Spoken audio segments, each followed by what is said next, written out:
Hello everyone. Motion in a straight line के पिछले video में हम लोगों ने मोशन के बारे में स्टडी किया था, ब्रांच ऑफ फिजिक्स के बारे में स्टडी किया था एंड टाइप्स ऑफ मोशन के बारे में स्टडी किया था इन टर्म्स ऑफ डायमेंशन। आज के इस वीडियो में हम उस टॉपिक के आगे पढ़ेंगे। इट मींस जब ऑब्जेक्ट किसी स्ट्रेट लाइन में मूव करता है, we are studying about motion in a straight line. It is also known as motion in one dimension. So इस टॉपिक में हमें जो फिजिकल क्वांटिटीज को स्टडी करना है, वो फिजिकल क्वांटिटीज को मेनली डिवाइड किया है टू टाइप्स में। पहला आपका हो जाता है स्केलर क्वांटिटीज, दूसरा हो जाता है आपका वेक्टर क्वांटिटीज, राइट। ये आपका डिवाइडेशन है किस चीज का? फिजिकल क्वांटिटीज का। फिजिकल क्वांटिटीज को टू टाइप्स में डिवाइड किया है। First one scalar, second one is vector. तो स्केलर क्वांटिटीज क्या होती हैं? अब स्केलर क्वांटिटीज वो फिजिकल क्वांटिटी है जहां पर सिर्फ मैग्नीट्यूड रिक्वायर्ड होता है, ठीक है। अपोजिटली अगर हम देखें तो वेक्टर क्वांटिटीज वो फिजिकल क्वांटिटीज होती हैं जहां पर आपके मैग्नीट्यूड के साथ साथ आपका डायरेक्शन भी रिक्वायर्ड होता है। अब आप लोग सोच रहे होंगे कि सर आपने तो इतना इजीली बता दिया कि वेक्टर क्वांटिटी क्या होती है, स्केलर क्वांटिटी क्या होती है, लेकिन हमें तो समझ में नहीं आया। तो चलिए हम कोई बात नहीं, एक एग्जाम्पल लेकर देखते हैं। पहले हम इन दोनों चीजों का स्टेटमेंट यहां पर लिख देते हैं, राइट। उससे आप लोगों को इसको समझने में आसानी होगी। चलिए, तो स्केलर और वेक्टर क्वांटिटीज को समझने के बाद अब हम उनके अंदर जो स्पेसिफिक क्वांटिटीज हैं जो स्केलर में कंसीडर होती हैं और जो वेक्टर में होती हैं, उनके बारे में स्टडी करते हैं। तो स्केलर में आपकी एक क्वांटिटी आती है पहली, वो हो जाती है भाई डिस्टेंस। वेक्टर में जो क्वांटिटी आ जाती है वो हो जाती है आपकी डिस्प्लेसमेंट। चलिए, अब हम इस तरीके से यहां पर इसीलिए स्टडी कर रहे हैं कि हम डिस्टेंस और डिस्प्लेसमेंट को नॉर्मली भी स्टडी कर सकते थे, लेकिन जब हम इसे स्केलर के अंदर और वेक्टर के अंदर कंपेयर करते हुए पढ़ेंगे तो वहां पर आपको इजीली समझ में आएगा कि ये दो फिजिकल क्वांटिटीज एक दूसरे से डिफरेंट कैसे हैं, ठीक है। अब हम यहाँ पर बीच में एक डायग्राम बनाते हैं कि यहाँ पर भाई कोई बच्चा खड़ा हुआ है, ठीक है। अब ये बच्चा इस पॉइंट ए पे खड़ा हुआ है। इस पॉइंट से इस बच्चे ने मूव करना स्टार्ट किया, ये इस डायरेक्शन में जाता है, 10 मीटर्स का डिस्टेंस कवर किया। फिर इस पॉइंट से वापस नीचे आ जाता है, फिर इसने 10 मीटर का डिस्टेंस कवर किया। फिर इस पॉइंट से यहाँ आ जाता है, फिर इसने 5 मीटर का डिस्टेंस कवर किया। फिर यहां से नीचे आ जाता है, अगेन 5 मीटर का डिस्टेंस कवर किया, राइट। तो ये पोजीशन ए हो गई, ये पॉइंट बी, सी, डी और ये ई। तो हम यहां पर ये देखेंगे, ये पॉइंट डी, कि डिस्टेंस क्या है इस कंडीशन में। इस कंडीशन में जो इस बच्चे ने जो पाथ ट्रेवल किया वो पॉइंट ए से पॉइंट ई तक आता है और ये उसका रास्ता है यहां आने का। तो इस पूरे रास्ते की जो एक्चुअल लेंथ होती है उसे हम क्या कहते हैं? डिस्टेंस। जैसे डिस्टेंस निकालने के लिए आप क्या करोगे? आप ऐड करोगे भाई, 10 प्लस यहां आया, फिर 10 प्लस यहां से यहां आया 5, फिर डी से ई में आया 5। ऐड करो 10 plus 10 20 plus 5 plus 5 10, 10 plus 20 30। Unit क्या था? मीटर। तो डिस्टेंस आपका कितना हो गया? 30 मीटर। वहीं हम आते हैं डिस्प्लेसमेंट में। तो डिस्प्लेसमेंट क्या है? इसकी पहली पोजीशन से लास्ट वाली पोजीशन के बीच का जो मिनिमम डिस्टेंस होगा, शॉर्टेस्ट डिस्टेंस जिसको हम कहते हैं, वो क्या हो जाएगा आपका? डिस्प्लेसमेंट। तो इस शॉर्टेस्ट डिस्टेंस को कैलकुलेट करने के लिए हम क्या करते हैं? हम यहां पे कुछ अरेंजमेंट्स करते हैं, ठीक है। वो अरेंजमेंट कुछ ऐसा होगा कि इस पॉइंट डी से इस ए बी पे हम एक परपेंडिकुलर ड्रॉप करते हैं। अब परपेंडिकुलर ड्रॉप किया मतलब ये एंगल आपका 90 डिग्री हो जाएगा, राइट। अब ये वाला जो एंगल आपका 90 डिग्री हुआ है,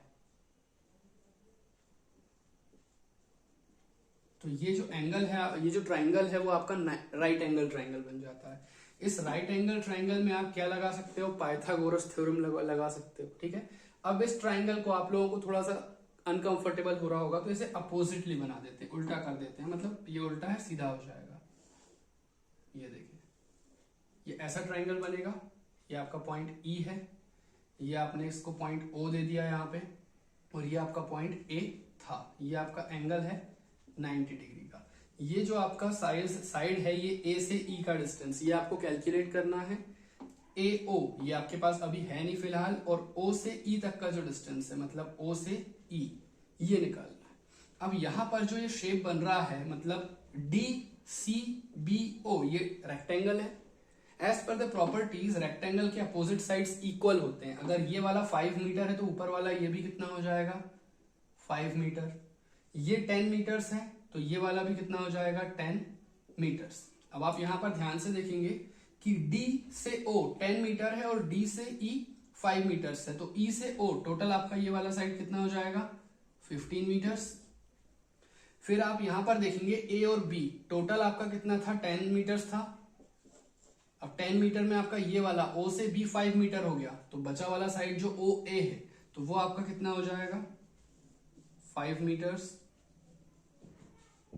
अब आपके पास 15 मीटर्स है, ये 5 मीटर्स है। अब आपको ये वाला साइड निकालना है, तो अब आप क्या कर सकते हो, बाय अप्लाइंग PGT मतलब पाइथागोरस थ्योरम, क्या हो जाएगा, AE square is equal to OE square plus AO square, right. मतलब base square plus perpendicular square. तो आपका परपेंडिकुलर का यूनिट कितना है, 15 मीटर्स, तो 15 का स्क्वायर प्लस OA बेस कितना है 5, तो 5 स्क्वायर। 15 स्क्वायर कितना हो जाएगा, 225 प्लस 5 स्क्वायर हो जाएगा 225। आपके पास कितना आ गया, 250। ये आपका AE स्क्वायर था, स्क्वायर रूट लेंगे तो AE इज इक्वल टू कितना हो जाएगा, अंडर रूट 250। अब अंडर रूट 250 को रिजॉल्व करने के लिए आप यहां पे क्या करेंगे, इसको डिवाइड करेंगे, इट मींस इसके फैक्टर्स डिवाइड करेंगे। तो इसको कैसे लिख सकते हैं आप, 5 इंटू 5 कितना हो जाएगा, 25 इंटू 10, राइट। तो 250 आ जाएगा, ये एक बार आ जाएगा, तो 5 अंडर रूट 10 मीटर्स AE। मतलब आपका इनिशियल पोजीशन से फाइनल पोजीशन के बीच का जो डिस्टेंस है ये आपका कितना है, 5 अंडर रूट 10 मीटर। तो ये जो मिनिमम डिस्टेंस है इसे हम क्या कहते हैं, डिस्प्लेसमेंट। अब डिस्प्लेसमेंट को वेक्टर में क्यों कंसीडर किया गया है, क्योंकि हम यहाँ देखते हैं कि भाई ऑब्जेक्ट पहले इधर गया फिर नीचे आया। हम यहाँ पे साइन कन्वेंशन बना लेंगे, तो ये आपका ईस्ट हो गया, ये वेस्ट हो गया, ये नॉर्थ हो गया और ये नीचे साउथ हो गया। पहले ईस्ट डायरेक्शन में 10 मीटर्स गया, फिर 10 मीटर साउथ में, फिर 5 मीटर वेस्ट में एंड अगेन 5 मीटर साउथ में, ठीक है। तो ये आपका जो टोटल पाथ की लंबाई थी, जो टोटल लेंथ थी, उसको हमने डिस्टेंस कंसीडर किया। डिस्प्लेसमेंट के लिए हमने A से E के बीच का मिनिमम डिस्टेंस देखा, तो डिस्प्लेसमेंट को हम क्या लिख सकते हैं, minimum distance between initial position to the final position. अब यहां डायरेक्शन भी रिक्वायर्ड होगी कि ऑब्जेक्ट पहले इस पोजीशन में था, लास्ट में इस पोजीशन में, तो किस डायरेक्शन में है, टुवर्ड्स साउथ ईस्ट। तो डायरेक्शन क्या हो जाएगा इसका, AE is equal to 5 under root 10 metres south east. आपको बताना तो पड़ेगा ना कि ऑब्जेक्ट घूम फिर कर कहां गया, तो पहली पोजीशन के कंपैरेटिवली वो साउथ ईस्ट में है, साउथ ईस्ट। तो ये साउथ और ईस्ट के बीच वाला पॉइंट आ जाएगा आपका, राइट। तो इसीलिए हम इसे कहते हैं कि डिस्प्लेसमेंट जो है वो एक वेक्टर क्वांटिटी होती है। और हमने एक क्वेश्चन का एग्जांपल लेके ये समझा कि हम डिस्प्लेसमेंट को कैसे कैलकुलेट कर सकते हैं।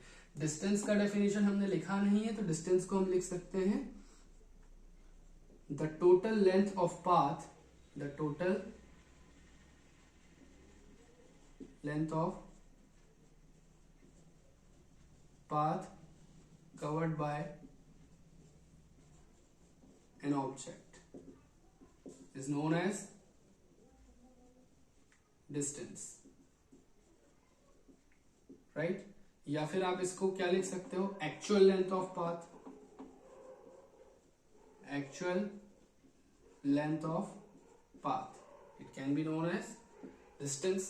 So this is how we can introduce कि डिस्टेंस क्या होता है, डिस्प्लेसमेंट क्या होता है, हम इसे कैसे कैलकुलेट कर सकते हैं। Is it clear for everyone? चलिए, तो as per the definition of scalar quantity, vector quantity हमने देखा। अब हम एग्जांपल्स देखते हैं कि भाई स्केलर क्वांटिटी का एग्जांपल क्या हो जाएगा। फॉर एग्जांपल आपको कोई लेंथ मेजर करनी है। आपने कहा कि भाई इस पेन की लेंथ कितनी है, इस पेन की लेंथ कितनी है, L is equal to 10 centimetres. क्या है इस पेन की लेंथ? 10 सेंटीमीटर्स है। तो ये जो आपका 10 सेंटीमीटर है, ये 10 सेंटीमीटर आपका क्या है, ये आपका मैग्नीट्यूड है, राइट। अब यहां पर आप मुझे बताएं कि लेंथ को मेजर करने के लिए क्या आपको डायरेक्शन की रिक्वायरमेंट है कि भाई इसकी लेंथ 10 सेंटीमीटर है लेकिन किस डायरेक्शन में? That is not required. दूसरा एक एग्जांपल लेते हैं हम, time t is equal to 1 hour. चलिए भाई, हमने कोई टाइम लिया कि वो टाइम कितना है, 1 आवर। अब इस 1 आवर में ये जो 1 आवर है ये आपका भाई हो गया मैग्नीट्यूड। क्या आपको यह डायरेक्शन रिक्वायर्ड है? नहीं, डायरेक्शन की कोई जरूरत नहीं है। अगर हम वेट मेजर करते हैं कि भाई मुस्कान मार्केट से जाके 10 kg ऑफ शुगर लेकर आ रही है, क्या लेकर आई है, वेट कितना हो गया इसका, 10 kg। तो ये 10 kg भी क्या है आपका मैग्नीट्यूड है। क्या यहाँ डायरेक्शन रिक्वायर्ड है? बिल्कुल भी नहीं। तो ऐसी फिजिकल क्वांटिटीज जहां पर सिर्फ मैग्नीट्यूड रिक्वायर्ड होता है, डायरेक्शन नहीं, उसे हम क्या कहते हैं, स्केलर क्वांटिटीज। अब आते हैं वेक्टर के एग्जांपल्स में। तो वेक्टर के एग्जांपल में हम लेते हैं फोर्स। ठीक है, फोर्स आपने कितना लगाया, सपोज आपने किसी ऑब्जेक्ट में फोर्स अप्लाई किया 100 न्यूटन का। कितना? 100 न्यूटन। अब भाई 100 न्यूटन का फोर्स तो अप्लाई कर दिया, लेकिन आपको बताना पड़ेगा कि आपने फोर्स किस डायरेक्शन में अप्लाई किया है। अब ये डायरेक्शन बताना जरूरी इसीलिए है क्योंकि जब आप बताएंगे कि किस डायरेक्शन में आपने फोर्स अप्लाई किया है, तो आपके फोर्स अप्लाई करने से ऑब्जेक्ट में किस डायरेक्शन में मोशन प्रोड्यूस हुआ है, तो उससे हम कैलकुलेट करेंगे ना कि वर्क डन किस टाइप का होगा। जैसा हम प्रीवियस क्लासेस में पढ़ चुके हैं, भाई पॉजिटिव वर्क डन होता है, जहां आपने फोर्स लगाया वहीं मोशन हुआ, जहां आपने फोर्स लगाया अपोजिट में मोशन हो रहा है तो नेगेटिव वर्क। तो उसको आइडेंटिफाई करने के लिए यहां पर आपकी फोर्स की डायरेक्शन रिक्वायर्ड होगी। तो फोर्स लगाया आपने 100 न्यूटन, कहां लगा दिया भाई, टुवर्ड्स नॉर्थ लगा दिया। अब ऐसे ही आपकी वेलोसिटी हो जाती है। वेलोसिटी मतलब आपका डिस्प्लेसमेंट अपॉन टाइम, वो आपने लिखा कितना हो जाएगा, एग्जाम्पल 10 मीटर पर सेकेंड है। कोई ऑब्जेक्ट 10 मीटर पर सेकेंड की वेलोसिटी से मूव कर रहा है, तो यहां आपको डायरेक्शन भी बतानी पड़ेगी कि किस डायरेक्शन में मूव कर रहा है भाई, क्योंकि डिस्प्लेसमेंट अपॉन टाइम है, मतलब डिस्प्लेसमेंट पहली और आखिरी पोजीशन के बीच का डिफरेंसेस है। ये फिजिकल क्वांटिटीज के बारे में हम और डिस्कस करेंगे। यहाँ पर हम स्केलर और वेक्टर को मेनली देखते हैं। तो वेलोसिटी 10 मीटर पर सेकेंड टुवर्ड्स ईस्ट। तो ऐसी फिजिकल क्वांटिटीज आप एग्जांपल से रिलेट करके देख सकते हैं जहां पर डायरेक्शन का होना रिक्वायर्ड है, डायरेक्शन रिक्वायर्ड है, राइट। वो होती है वेक्टर क्वांटिटी, जहां डायरेक्शन की कोई जरूरत नहीं है, सिर्फ मैग्नीट्यूड रिक्वायर्ड होता है, डायरेक्शन की कोई जरूरत नहीं होती। Those are scalar quantities, right. तो ऐसे ही यहाँ पर बहुत सारे एग्जाम्पल्स भी हैं वेक्टर के और स्केलर के, राइट। अब इसके बाद हम देखते हैं कि जो फिजिकल क्वांटिटीज हमें स्टडी करनी है, हमने तो सिर्फ इसका क्लासिफिकेशन देखा कि भाई स्केलर और वेक्टर होती है, लेकिन ये जो फिजिकल क्वांटिटीज होती हैं ये होती क्या है, right. So if you have any doubt in this topic, so you can drop your queries on comment box and then we will continue from the next topic.